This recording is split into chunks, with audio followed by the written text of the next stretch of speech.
Welcome to Keith and the Girl. I'm Keith Malley. I'm Chemda. Chemda, Yes, become a premium Keith and the Girl member today. I am one.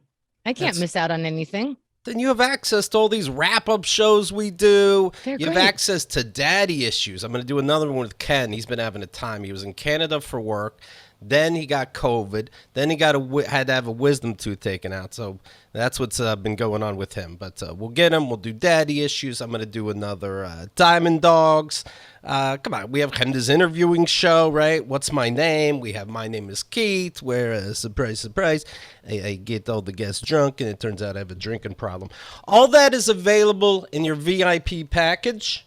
That's it. KeithAndTheGirl.com/VIP. Join today. Get your Keith and the Girl perks. There's stuff for merchandise, all this kind of thing. KeithAndTheGirl.com/VIP. If you're on social media, check us out there too. The info's on our bio. Okay? Here's something else I'm going to tell you about. Honey, Honey, the free browser extension where if I go to a store, not too long ago I bought headphones, and I go, all right, I'm ready to check out. They go, you use the free Honey extension on your Chrome browser. There's $32 saved. How about that? And I'm like, I was going to buy these anyway.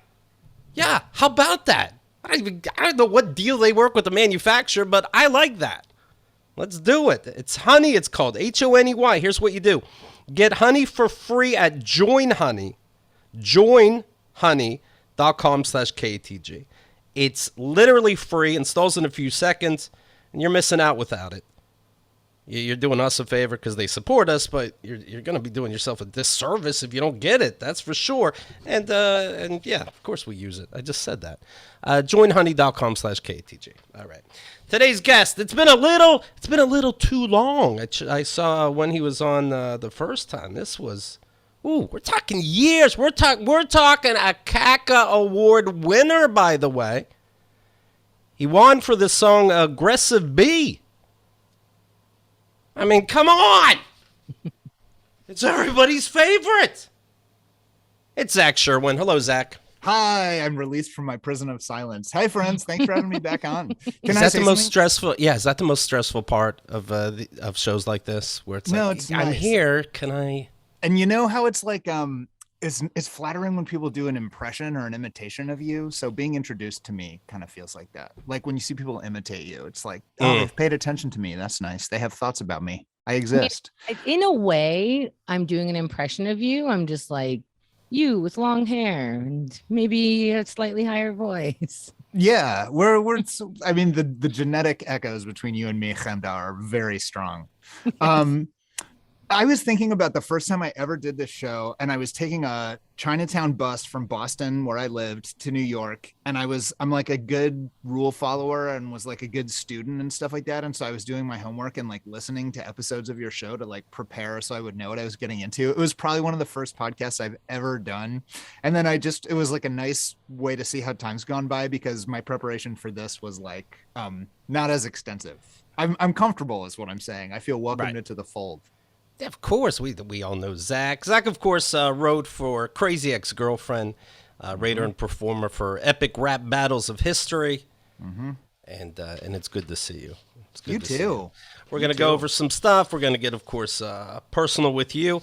I'm reading, by the way. You're a great rapper. And by the way, you have what you call the Crossword show, and we'll talk about that. You also, of course, you love words. You also got a legit crossword in the New York Times that you made. Is that correct? It's true. Since we last saw each other, I've joined the elite ranks of New York Times crossword constructors, is the word in this world that I have stepped into since making up the crossword show. And now I'm one of them. What are the parties like with all you constructors? What do you do all together? It's wild. If you think of like what Madison Cawthorn described and multiply it by about 10, then you're in the ballpark. Yeah, yes. We all do. I love this. This is such a big accomplishment, of course. And those who, do the crossword. Yes, we all know it is a very big deal. You know who wouldn't know is my parents. I haven't written a crossword puzzle, but I have written a couple books. And my dad literally said, "So what?" So to you, Zach. Wow. Yes, to you, I may not be the demo. What a big deal. And I hope the parental figures in your life had a similar response. Well, my mom, who loves crossword puzzles, was super proud. So that was good. It, in some ways, it might be. I saw Gary Gulman said, like, I'm doing Carnegie Hall, and it's like the first time I've ever done a venue that like a lot of people in my life will have heard of. Sorry, Gary, for butchering whatever funny thing you said about that. But publishing a puzzle in the New York Times might literally be like the only thing that my mom like knew before I did it. My grandmother, so it's legitimate ahead of time. Exactly. I mean, I'm pretty sure my father heard of books, but right. I feel like what happens is if I can do it, they're like, oh, they're giving you people a chance now. Right. So it's like your mother could have been like, oh, I guess crosswords aren't that hard. I've been challenged by them, but maybe writing them, come on. You have all the answers. I'm the one who has to guess with your ridiculousness. Our parents have imposter syndrome for us. Saves us a lot of time. It's like the Groucho Marx flip. Like, I wouldn't belong to a club that would have me as a member. So my mom's like, any club that would have you as a member, not worth it. Not a good club. Yeah, but my parents are only impressed if like their friends' kids did something, which is magical. Wow. Yeah. Both of you feel this way? Yeah, I do. Sure. Do you know what Alan did that you went to high school with? I'm like, do you know what I did? You know, I'm writing a book right now, and when I catfished you and pretend that I was the ex that you hit on, that's impressive shit, Dad. Take a hike, Alan. Yeah. What did Alan do? Anyway? I became the assistant manager. Okay, those are words I guess. Right. Followed some laid out career track where all the milestones were very clearly presented and it was super clear. You forged a trail, Keith. Right. Thank you. But, what are you going to do? With Khanda as an essential piece. What did I do? My name is not even on it. Why do my parents take me seriously? They can't. It would have been somebody, Do you Maybe have said, Khanda, since you're not using the name they chose for you, they don't feel bought in. Oh yeah, that's what it is. You know what? When you believe in it, I'll believe in it, girl. Yes, let's move to the United States. Our daughter's name is Khanda. Good luck, girl. Right. Do you, being a genius, and we'll hear some. Thank you, Keith. Yes, go ahead. Well, I didn't know I was being interviewed for this. That's cool. Go ahead. But I kind of doesn't know some words, like most people, right? That's normal. But Zach knows every word ever made, apparently. Yes. Do you have to dumb yourself down sometimes in society? Do you say, like, I need a soda dispense liquid perfume? And they're like, what? A Coke, idiot. I want a Coca-Cola. Keith, not enough people use the word peripheum. So I'm they glad don't. You got in there. Right. Awfully close to perineum. AKA they all sound like real words. That's how I do it. Yeah. Do I have to dumb it down? I think my performance life and endeavors rely on like just sort of holding my breath and going for it and trusting people to be into it. What's it like when you you're a fan of my work? So I mean, clearly there's no need to. when you do freestyle, especially, is it like you reach the end of the verse and you're like, holy shit, I that came out of my mouth. I pulled that off. Are you an autopilot? That's a great question, because when I finish a sentence, I'm like, holy shit, complete. Right. It's pretty good. It is kind of wild if you stop to think about it, that we all just talk without planning it and it just works. I would say when I freestyle, which happens not so much these days, the Crossword show is pretty much like where I put all of my performing. I don't really do spots. I don't write material that's not for the show. But when I freestyle, which again, pretty seldom nowadays, at best, it's like you described. Most of the time, it's a much more like, well, there's always room for improvement kind of feeling. All right. Okay. I think it's one of those life disciplines you could continue to improve. You're never going to reach mastery at that if you're me. Do you dream? Do you ever dream? And you are a mastery. Do you ever dream that you're rapping? And do you believe it? If you, first of all, do you? Yeah. And are the words? Do you think the words are really there? Like I've read things in dreams, and I've heard it's impossible to read things in dreams. So, were you really rapping in this dream? You know what I mean? Mm-hmm. Am I like? I've had great sets in my. Bars? I've had great sets, like stand-up sets in my dreams of jokes I don't necessarily think I thought about before, and I'm like, did that happen, or did my brain just say, you just did good for 10 minutes? Wait, you know sorry. what I mean? before I answer your question, Yeah. I'm much more interested in what you just said. Are you saying that you will say jokes in your dreams that you remember when you wake up and then you're not sure? No, I'll do that. I won't remember when I wake up, but I do remember. Like I should have wrote that down. I think I did have a chance to save the memory, but I mean these were 3 great jokes in a row, and I didn't write them down ahead of time. That's odd. Like what are dreams, Zach Sherwin? Well, I'd like to tell you in great detail about lots of ones The I've ones been I having had. lately. My favorite interpersonal trait. I think, okay, here's my answer to your question. 2 quick parts. 1, my dreams about rapping are not like I'm doing specific rhymes that I then wake up and write down and it's like the greatest work ever. It's more like I'm having acute anxiety about performing and there's like things going wrong with the lead up to the show and there's like a twisted hallway between me and the stage and I haven't talked to the tech guy. So it's much more like that.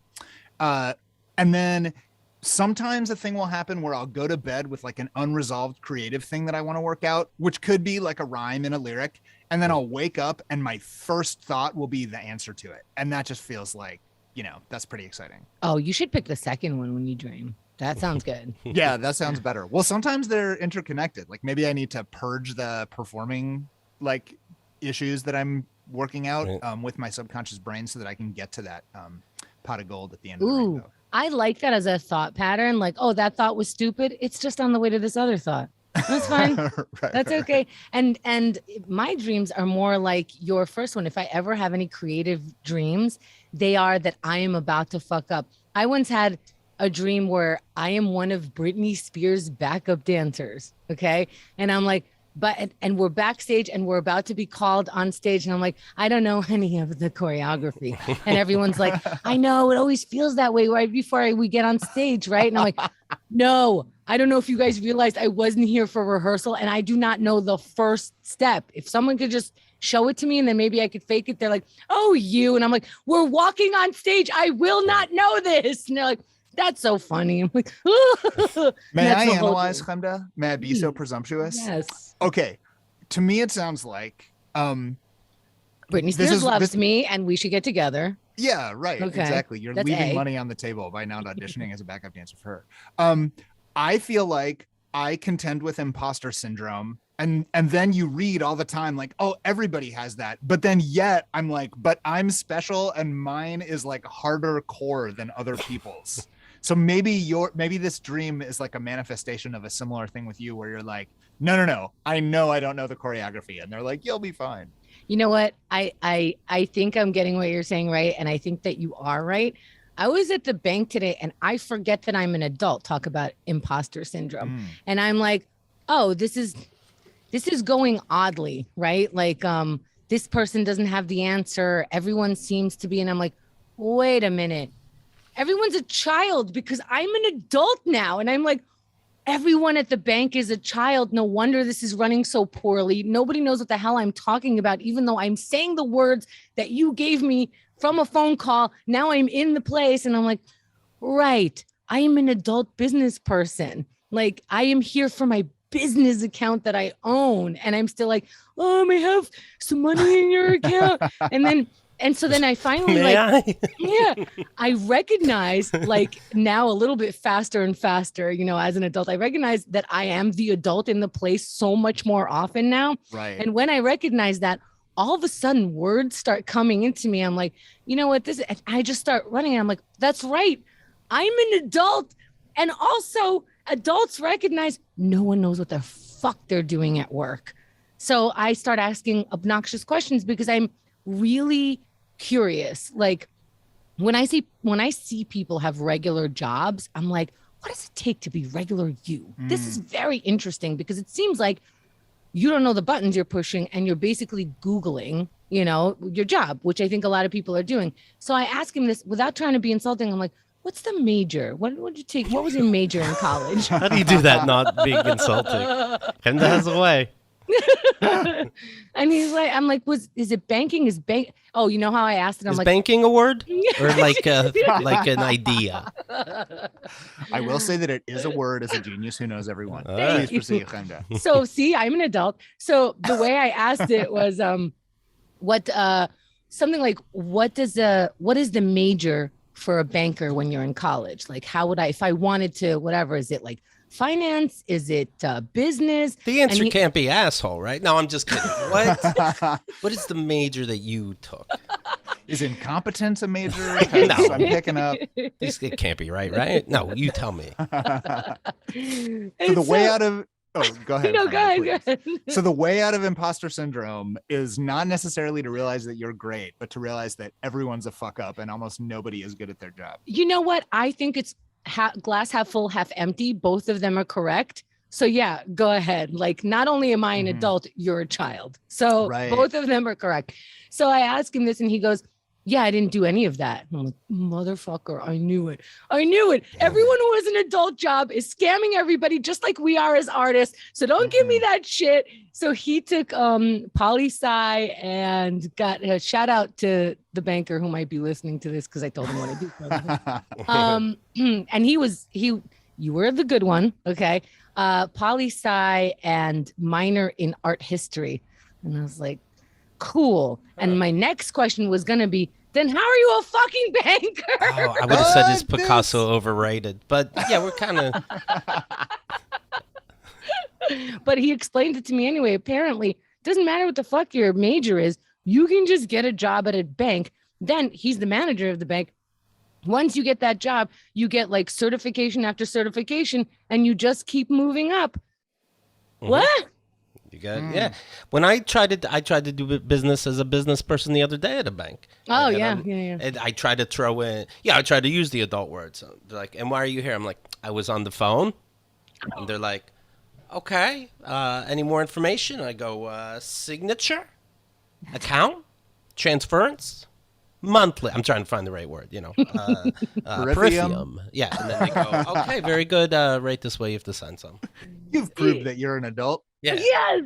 And what I think is I come in there and go, hi, I'm an adult with an adult accountant here. Will you check my record to see why I'm here? And they go, absolutely, because that's my job. I let you know why you're here. I'm always waiting for them to just be like, you know what? You were pretending to be an adult. And they just throw all the money we had in their different accounts. They just throw it at us. Like, get the fuck out of here. Transference. Get the fuck out of here. But I like in those situations where I'm pretending to be an adult and we're all obediently playing the game of being adults to like introduce just a teeny bit of like a little wink at the like, come on. Who are we kidding here? Right. I get that. Yeah. You're the person I'm mad at because I had bad customer service. I'm in the role of a grieved guy who got a weird bill. Like, but we get it, right? Right. Yeah, like we both don't care about this, but we both have to right now. So let's keep pretending so that we can get to the end of this game. Yep. Super good. But wouldn't it be great if we had like a safe word we could throw to, whereas for a second we get to be like, whew, this is fucking exhausting, this role. I just wish I knew what people you have to come in hot. You know, some people you got to come in real fast and just be like, I know it's not you, but you got to come in with that. Then other people, you know, they're normal and nice.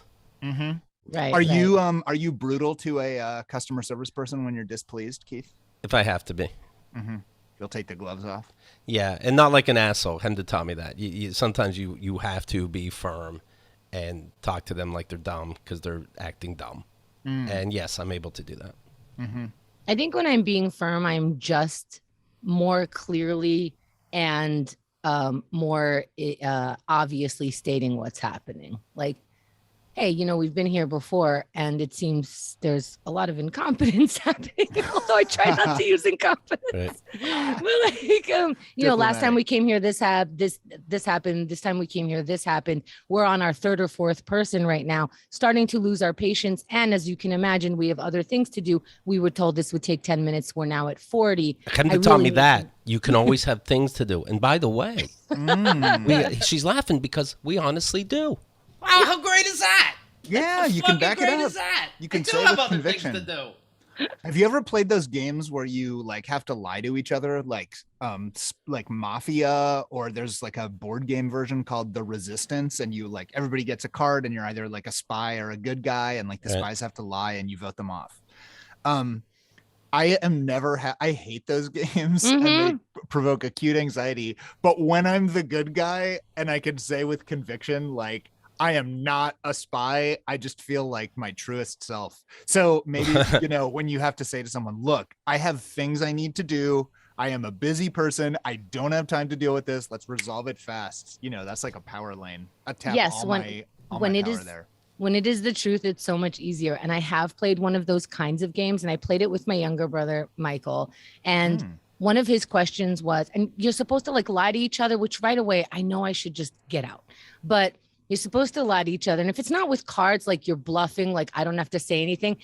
If you played poker with me and it's like, Chemda, what did you have? And I'm like, don't ask 3 more times because I'm going to tell you because I'm supposed to be bluffing now, but the most I can go is, I don't want to lie to you, even though like it's part of it, but please don't ask me. So, but this is a lying game, whatever version, I forget. And Michael's thing was, the question was, you see he sees my boyfriend kissing someone else. Does he tell me? Right. And Michael goes, no, that's none of my business, blah, blah. And I'm like, I'm your fucking sister. You could do something about it. He's like, well, I try to mind my own business. Like maybe there's something going on that I don't know, blah, blah, blah. And I'm like, okay, I believe you. And then he gets the point. He's like, no, of course I would tell you. I'm your brother. This is bullshit. And I'm like, well, I don't like this game. Yeah, it sounds like Scruples. And I remember I think so, yeah. Doing it was like if food fell on the floor right before a party, do you put it back on the tray? And I go, no, you gotta be fucking, me and expiration dates and get the fuck out of here. You're better than that. And then I won because the answer is not only yes, you're fucking eating it now. That shit was on the floor. I win. That Scruples is a tough game. I don't like people angry. Yeah. Can I give a quick behind the scenes glimpse in service of a story that is relevant here? So before we started, Keith and Chemda, you were like, so like any interesting stuff we should ask about on the show, your relationship, your work. Did you get in a fight with your boyfriend, Myq Kaplan, who is my entree into this world? So Myq and I are good. Just for the record, he has not been on the show or in a conversation with us without dropping your name. So we have to check on you. Yeah, we got to keep the culture of, right. There's a community happening here. We got to honor the traditions. Okay, so I am not currently in a fight with Myq. We're in great shape, nice. But some years ago, we played one of these lying games together, and it was down to like Myq and one other guy, and I had to make a decision about a vote. And Myq, after a few rounds of deliberations, this is kind of a lateral story to yours, Chemda, like it has the same ending, but it's about people we know. Myq looks at me and he goes, Zach, I'm stepping out of the game. You are like as close a friend to me as anyone in the world. I am telling you with that said that I'm not lying to you and I'm not the spy. And I was like, wow, what a move. And I was like, I mean, I feel like I have to vote for our friendship. I hate this already. Pick the other guy. And I picked the other guy and he was like, I'm the good guy. Myq's the spy. And Myq was like, I am. And I was like, what? What a penny-wise, dollar-foolish move that was.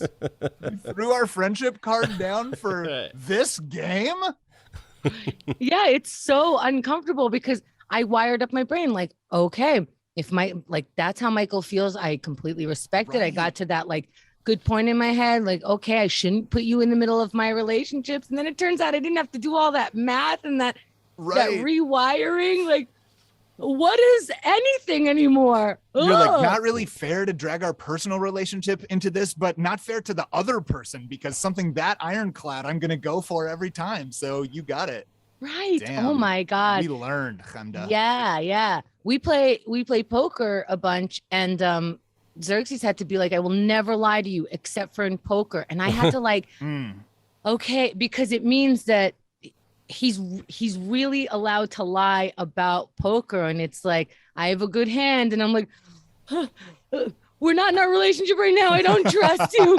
I don't know how to feel that way, but I must temporarily do it. Yes. Also, you would think that the lies would just be about poker. He shoves in anything. Like, I'm not having an affair. He gets everything in those 2 hours. Chemda, I've got some really good competing job offers, so we might need to talk about a raise. You're like, wait a minute, this is poker time. Here's a story about a Tennessee hip-hop artist. He raps about robbing ATMs. He was arrested for robbing an ATM. Oh. 30 years old. LaDecion Riley. What are you going to do? ATM rhymes with so many things. So many things. So many things.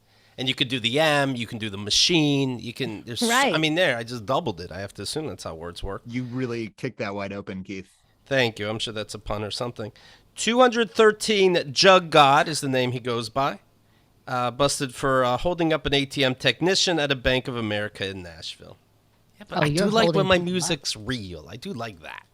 And then I made a left on Franklin and... I don't Was that in LA? Did you LA that up for me, Keith? I did. Thank you. I'm on Franklin right now. Oh, shit.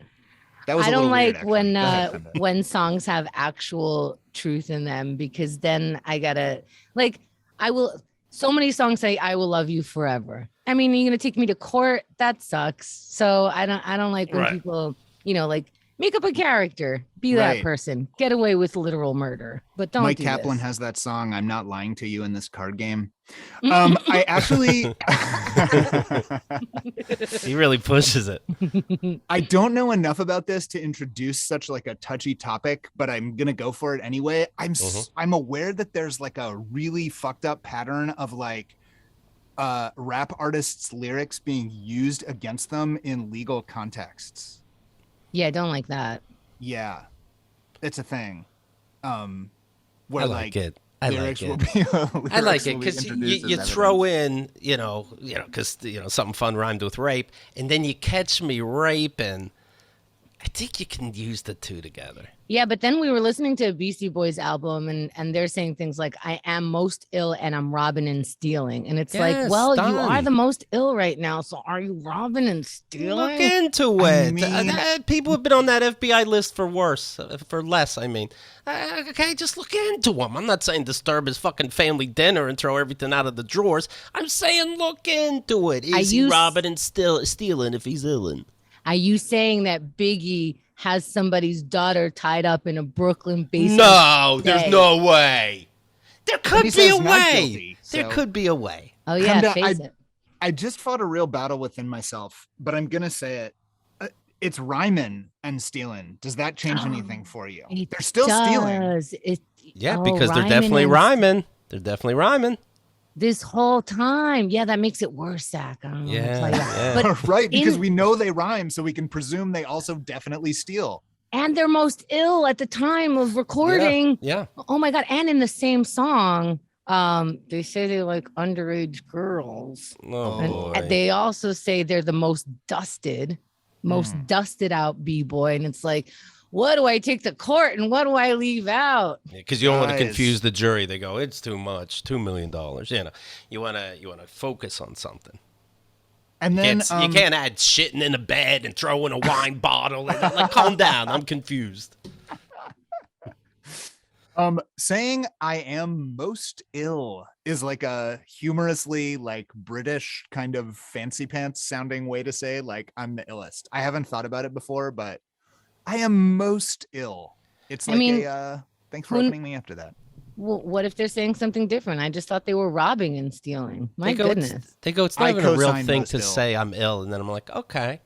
Real quick, a cucumber sandwich with the crust off. Would you like some? I would. Look who's most ill. Okay. So we solved that one. That's a surefire test.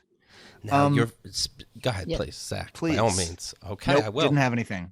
Handing it back. This Myq Kaplan, he likes to be one of these silly guys with the poly attitude, and he comes back crying every other week. What do we think of this kind of lifestyle? Before you answer that, this is why the show is called Keith and the Girl, because Keith will just call something silly and just call it an umbrella idea that everyone is subscribed that it's silly. I'm just saying Myq isn't doing it right. It's been over a decade easily, maybe Keith's 2 thoughts, and now Zach will somehow answer for Myq. Well, I feel some very defensive and loving Myq things here. So Myq is a very thoughtful person who conducts his life with lots of introspection, care, kindness, and love. Mm-hmm. Why else would I choose him as my boyfriend if I didn't think these wonderful things about him? Oh, no. So I also reject the reductive, silly description for Myq. He contains multitudes. Yes. As he likes to say. and doesn't like to say in character. So you're teeing me up to say what I think about non-traditional relationship models. You're in a relationship. What's going on over there? Yeah, I am. She and I haven't talked about me talking about it on podcasts, especially one as widely listened to Keith and the Girl, episode 3550. What an accomplishment. Your parents should be so proud. So she and I haven't had a... But stop shitting on my parents. Right. Look at you. So these lifestyles work. How many years you going now? We rounded the 4 mark. My longest. Yeah. Can I ask whose idea this was, this lifestyle that we're not talking about? And thereby talking about. We both came into it with some thoughts and experiences. The same time, the same day. Really nice. The same day. I want to tell you something. Well, this is going to blow your fucking mind. Let's say it on 3 and see if it's the same thing. I want to fuck other people. We should all fuck other people. Holy. Oh my God. That could have went horrible. See, as I understand it, if you're entering into a relationship with either Zach or Mike, you are automatically in a poly relationship. No. Well, no, because of you two, she said. You two are the main. And, Sex and the City touched on this as a show. And they said, what if we don't make these partners like our goal and to get like this, boyfriend or husband or whatever? What if we are the core and then everything else becomes a little simpler? And I think like in a way that might happen here with Zach and Mike. I think that you are the main couple and then everyone else is wonderful. We're each other's primary, you're saying? Yes. Got it. Yes. Okay, cool. Now I'm with it. Takes the pressure off of like any lovers or other partners.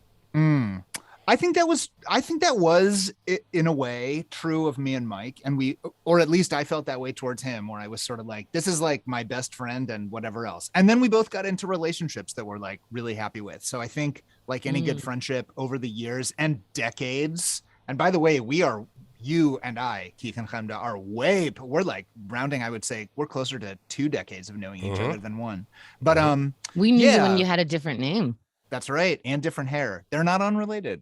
Coming up on the 10-year anniversary of dropping MC Mr. Napkins as the alias, by the way. I am now naming it for the first time to myself and out loud. I need to do something to celebrate that decade anniversary.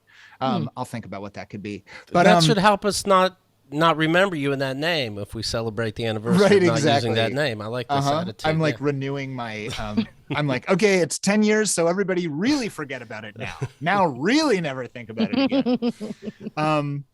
But yeah, I don't think Mike, I mean, I don't want to speak for him, but I am 99.999% sure that he identifies as monogamous these days, and I don't identify as poly. I had a brief period between major relationships about 4 years ago where I was dating a couple people at once, and it was like ethically and in an above board way, and everybody knew as much as they wanted to, and it was we call that dating, but I follow. Yep. And it was overwhelming schedule wise. I would have I would be like, okay, I'm seeing this person on like tomorrow, and then I'm seeing the other person the next night, and then I need to take a day off for me, and then there's the concert with the first person, and then it's going to be like the appropriate. No joke. Mike would you forget? I have a 12-hour cam sesh. So I need to just really. Would you forget what stories you told to which person? I would when I was. What's my specific brand of charming for person A? I found I found it overwhelming. Right. I'm like, did I tell you about my dad? And they're like, yes, that was the whole date. And I'm like, just checking. All right. I didn't tell. That sounds like a hot date. The entire time me talking about my dad. I'm going to file that away for. All right. So I have this question here from a listener. And it's about relationships. And yours seems to be going well. 4 years, you'd say? Yeah, I'd say 4 years. Would she say that? I count the 2 years I was like peeping into her window before things actually got started. JK. I still want to know how somebody brings it up, because it can ruin the whole relationship, this question. I wouldn't know how I would ask. I don't even know how I'd ask it. For me, when I'm dating someone, and like things are just happening. Like I don't think anybody is what's the opposite of poly? Normal. We're not exclusive unless we have that conversation. So I don't have to undo any exclusivities. I think that is harder. Like you are exclusive, you're living with each other. I think it's a lot harder to open up the relationship. But I think at the start of relationships, no one is exclusive, and you have a conversation about where it's going. You got to do it right away. Like I can't go to Kyle, hey, we should see other people sometimes also. That'd be fun. And then she's like, no, I just want it to be us. Yeah, I'm good with that too. Done. All right. I'll pick up dinner. But at the beginning of your relationship, you, Keith, were dating other people, and Kyle did have that conversation with you of, hey, it's cool that you're seeing other people. Everyone's being upfront about It means things. It's not cool. By the way, speaking of upfront and cool, it was, hey, if I am staying the night, you got to tell me it's just us. But I'll be cool, and we can still be friends if it's not. And then I shook her hand. It was cute.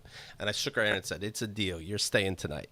But see, that's the conversation. You were not exclusive. She would not have been cool. So I knew I get it, yes. But then that's the conversation. Oh, that's good. Sounds good. Let's talk about other stuff then tonight. I can still hang out. No, she would have left. She admits it. That's okay, though. I dated someone once who was like, I don't have PIV sex with condoms. Penis and vagina. Penis and vagina. Okay. So if we're going to have PIV sex, then we need to be like exclusive and fluid bonded. Oh, well, that's like that was an 2 steps. Model. It was exactly. It was 2 steps. That's like just you and me, and we're raw dogging. Take a trip to the doctor. Come with the tested. Paperwork. Yeah. Wow, so that was a big move. But to the conversation about the conversation you and Kyle had, Keith. Mm-hmm. In my experience, the way it, and from what I've heard, a way that it can go really well. I should have said, how about 2 more dates? Because you kind of caught me halfway in the middle of dating. And then nobody's going to take you over. I just want to finish these dates I had planned. Can you ask this question in about a week and a half after someone who's coming from out of town leaves? Yeah, I promise I'll be into you. But they already hired a babysitter. And you know how that's tickets, important. The babysitter. I've got the waxing appointment on the book. In my experience, a good way for it to go is that you have a conversation at the beginning that's like, down the line, I am interested in some kind of open-ishness to the relationship. Then you have a period of like what I've heard Dan Savage call like effortless monogamy, where you're like super into each other and you spend all this time fucking and not doing anything else. And it's like exhilarating and all the hormones are there. And then down the line, when that starts to change, and also you've had like a year or 2 years of like building up a lot of trust with each other, then you can be like, okay, cool. This person's safe. I believe that they're not going anywhere. Now, perhaps we could start letting this kind of like enter into the discussions. And do you ever have to not pick up a sex move from somebody else and use that on the real lady? Do you ever have to watch that? Like, hey, this is a good position, but it'd be rude, but also, I don't want to lose it. If you do that, can you rethink it and just like add moves instead? Yeah, but if there's like one good sideways thing that you just didn't think about, it's almost like hearing a joke or something that's not yours, and then it's like, okay, do I have to say I've heard this before, or can I just tell you the joke because I know you're gonna laugh your lips off? I know something great to do with your butt, but it's going to be an instant giveaway that I've been stepping out. So, I mean, what's going to be best here? I thought it'd be hard too, honey. I mean, I'm guessing it won't be that hard after all. There's a lot to keep track, but all right. Where did you learn that? You gotta. I say don't be in some kind of fun relationship like this unless you submitted a crossword puzzle to the New York Times, because you really gotta keep it all going on upstairs. All right. You have to have all the words in your arsenal. Yeah, you gotta have all of them. Yeah. Mm-hmm. I put these words together in this intricate pattern. Surely I can manage the complicated dynamics of more than 2 people. If you've never heard of the word peripheum, don't act like you can fucking be in love with 3 people at the same time. Dear Keith and Chemda, says Chastity. This is where we're going to need your help, Zach. I hope you're still taking advice-seeking emails. I've been listening for 14 years. I give a COVID-filled shit about this one. Oh, COVID-filled shot about this one. Changing it up. I am in a long-distance relationship. He's in Chicago. I'm in New York City. Well, Chicago just had a tornado scare that I saw my brother was there in Chicago, and everything was blowing off people's balconies. What? Scary stuff. So the answer is New York City, no matter what the question is. Yeah, where we only are worried about getting shot on the train right now. Yeah, I think I'd rather a fighting chance. You can't shoot a tornado, said the government. We both love the cities we're in and have established a life and family here. Both our kids are grown, but we want to remain close to them. We have a good relationship and want them in our lives. We are serious about the relationship, but neither of us wants to move. Is there a way to resolve this? Maybe a way to compromise. I love them very much, but I love my city also.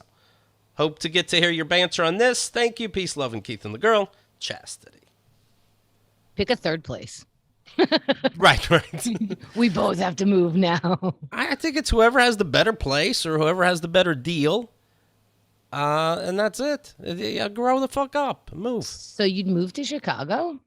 I would move to Chicago. If Kyle had the better deal on a place and was in Chicago, I'd move to Chicago. Wow, that's all it takes is a good deal on a place? Or what? Why are you together? She's saying it's you got to be with the other person. You can get a good deal on a place.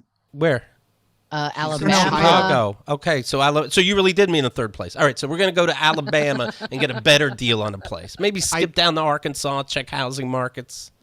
I checked the website travelmath.com just now, and it says that the halfway point between the two is Akron, Ohio, which I'll say is pretty close to Cleveland and Columbus, which has like a cool kind of like blue dot in a red state thing going on. My friend Lauren lives there. I'd be happy to introduce you to her, Chastity. She's super cool. We have a longtime listener, Michael Carino, who is a friend of ours. He lives in Akron. Feel Shout free. out, Michael. We'll connect you. A charming thing about Akron is that there's something called Norca Futon that's from there, and it's Akron backwards. So like for a word nerd like me, that's like a real exciting reason to move to the city. How fun is that? By the way, how fun is that? Walking through the city and seeing all these stores and stuff, and right away, this word backwards, that word backwards. But nobody else is really seeing the world you're seeing. It's almost like they live and you have the special glasses. And you're like, that's an anagram of Pizza Hut, And they don't even sell pizza. Like, what's that like to that thrill all the time? Well, Norca Futon is very intentional. So, you know, that one I can't claim any special. Do you congratulate them? Like, I get it. I don't need a futon, but I get it. Yes, I'm on Franklin Avenue in Akron right now. Actually, I moved there to be close to this mecca of wordplay.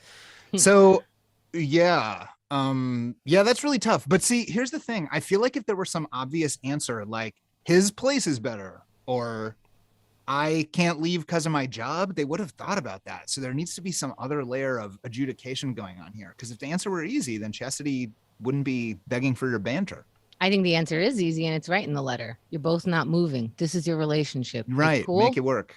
Is this cool?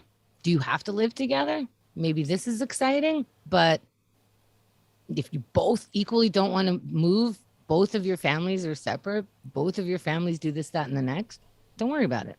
This is it. I like that. And it does seem like you could make it special by meeting in interesting third cities, like a different one each time. Maybe don't go by what, Zach thinks an interesting city is, but like it doesn't have to be halfway. Right. Whatever your own thing is. So Zach and Kenda are saying all places are different. Our relationships are different. Maybe you're the relationship that doesn't have to live together. I give you 3 months. Okay, very good. I would be happy to curate like a wordplay tourism itinerary for you, Chastity, and send you to different cities based on like interesting kinds of wordplay that are there.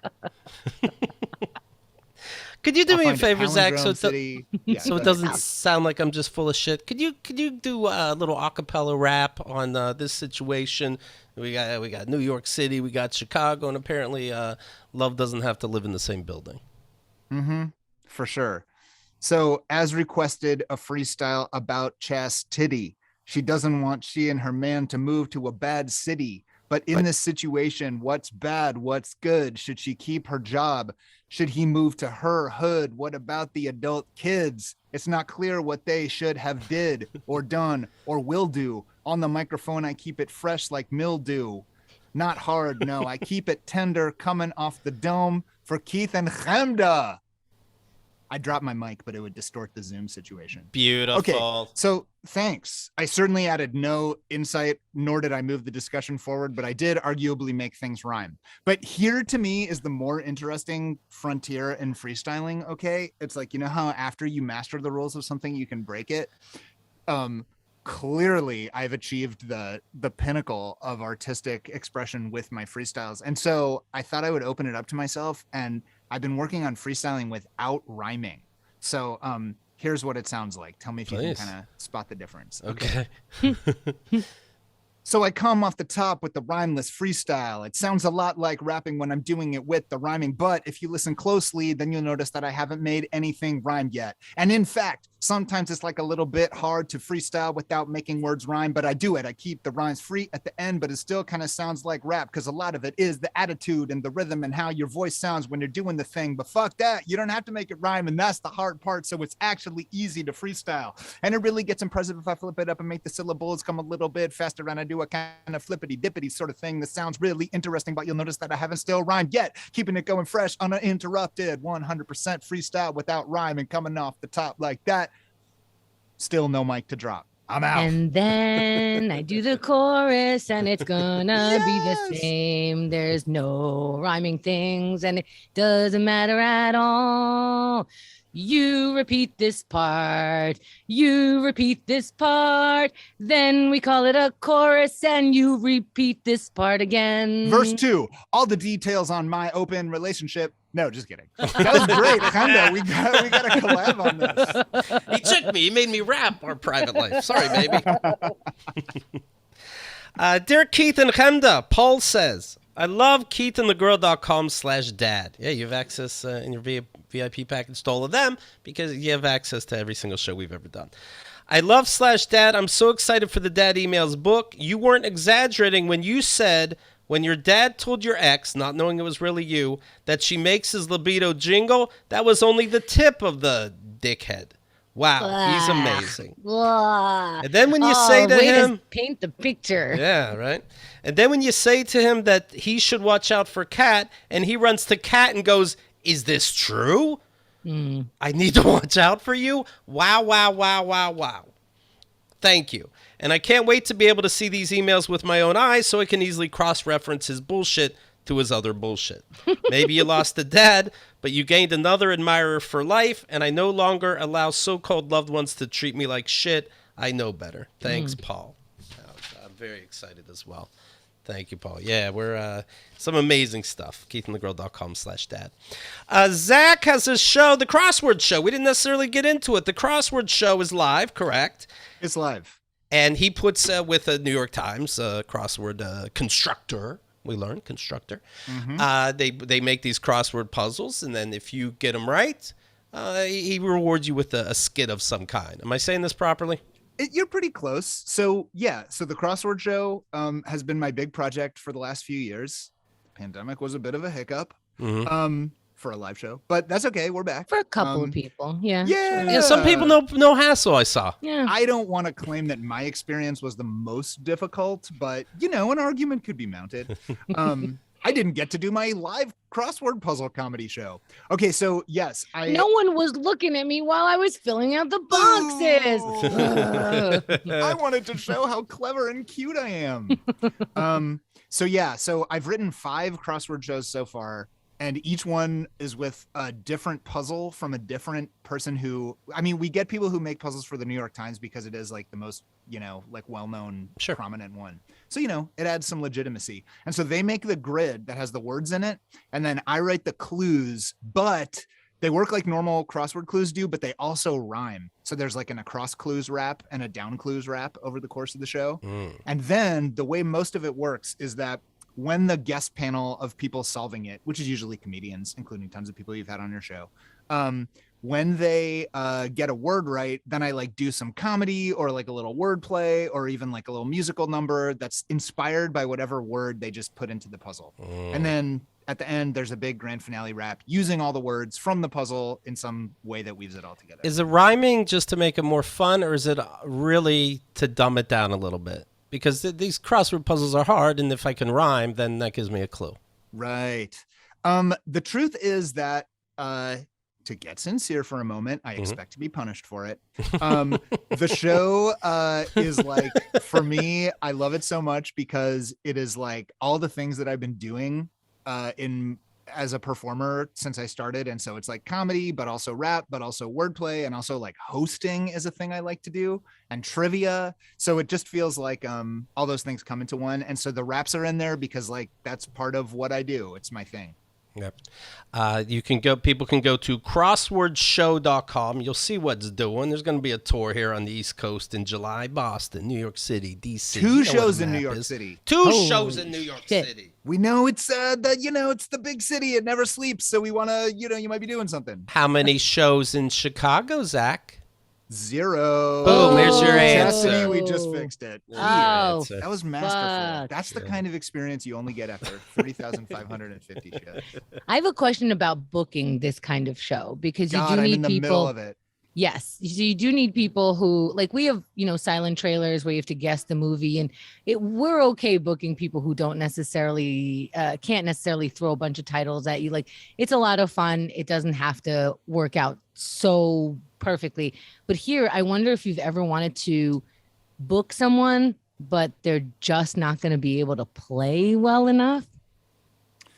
I think, and if you'd like to apologize to Keith, he's right here. It didn't feel like a real invite. Do you know what I mean? And you can make the puzzle. Like, what the fuck? Keith, I'm gonna need someone to refill my water bottle at certain points during the show. I think that the only thing that is like has been like not great for our guests is people who don't say anything. Almost everyone who does the show has figured out that if they aren't going to be like a whiz at crossword puzzles, they can inhabit the character of like, I'm a dumb idiot who has no idea what's happening, and the crowd loves that. Whenever I as the host see a solver click into that, I'm like, you just bought yourself like the audience's goodwill for the entire show. So I've had people who get like a little overwhelmed and clam up, and that's not great. But I mean, that's just true, I think, of any show when you're out in front of people. And all right, I'll see you Tuesday. Okay. That's all I needed to hear. Keith, an inherent likability is essential for that thing I just described, though. That's why you haven't been booked. I'm sorry. Keith, I think I like roughhouse with you because I expect it from you, but that's not fair. You don't bust my balls. What did I do? What did I know? Please. Oh my God. I said your relationship's a joke. I didn't say nothing. Okay, never mind. Is Wordle stupid? No, it's great. I personally don't find it fun or do it, but I think it's great. It's great. It's like if you played 3D chess. It's like, checkers, let them play. No, right? That's not what I mean. I just don't. You don't like fun things. You don't like the fun, fast things. I don't like fun. I'm a masochist and kind of like, like to punish myself by withholding pleasure and gratification. You get it. So that's it. Follow Zach online, Zach Sherwin, and the website again is crosswordshow.com. And our tour dates are in July. It's next month. July. I can't believe you got crosswordshow.com. No one thought of crosswordshow.com. I mean, that was great too. The name wasn't taken. At our live shows, we put up a slide of the URL and say, check out for more info, go to our website, crosswordshow.com, which always gets a big giggle from folks, just as it's killing right here now, as I say it in the forced context of the podcast. I totally understood what it meant, so that's why I was howling. That's why I let the URL They're go. spelled similarly. It's Zach, anything else the audience should know? Should they know anything else about you? What you got doing? What's going on? I mean, there's tons of stuff. I mean, I don't want to know about like an old president you read about. Just seeing if there's anything about you. The warning signs of a stroke. I mean, these are things people should know. About me. No press. Maybe we got everything. Can you throw a prompt out at me and just see if it inspires anything? Myq Kaplan. No, he's got enough shine. Let him come be a guest if he wants to be talked about on this podcast. Hey, easy. Let's remind people, sphygmomanometer, yes, the blood pressure cuff. If you put it on your peripherum, you can get a really accurate heartbeat. Oh my God, I try to do things with my peripherum in private. Let's reminisce nostalgically about the time that I sourced a former hacky sack champion to make a fundraising video for some Keith and the Girl endeavor. Do you remember that? Yeah, of course. It was a sweet hacky sack video as the rules were, as our Kickstarter was being explained. That was fantastic. Right. I think I don't remember why I made it a hacky sack video. I think I just had the idea of rapping to a hacky sack beat, and this seemed like the place to put it. You said, what would you like me to do? And I said, hacky sack only. And so he made a video with the hacky sack in it. You really embody that chill, hippie, communalist kind of hacky sack energy, Keith. Wear what you want, you know? And I will say I love the prop like Rasta cap with felt dreads that you decided to wear today. Yeah. A joke for the audio format. Interesting. Keith, why is your guitar strap swaying slightly as it has been this whole interview? Is there like an air conditioner on it or something? It's haunted. It's fucking haunted. I literally can't. Everybody makes fun of that guitar hanging there because they know I don't play. It's fucking haunted. I can't move it. Okay, can we get out of here? I don't like to talk around it. Okay, thank you. Show's over. The end. Yeah. I was gonna make a joke about how brave you are to do so many podcasts with a ghost lurking in your recording space, but I guess it actually it's for whispers. the best. Ask about the marriage. You know, that's it's like I don't want to guitar. And he's like, but get in their business, and I'm like, guitar. Scary stuff. KeithAndTheGirl.com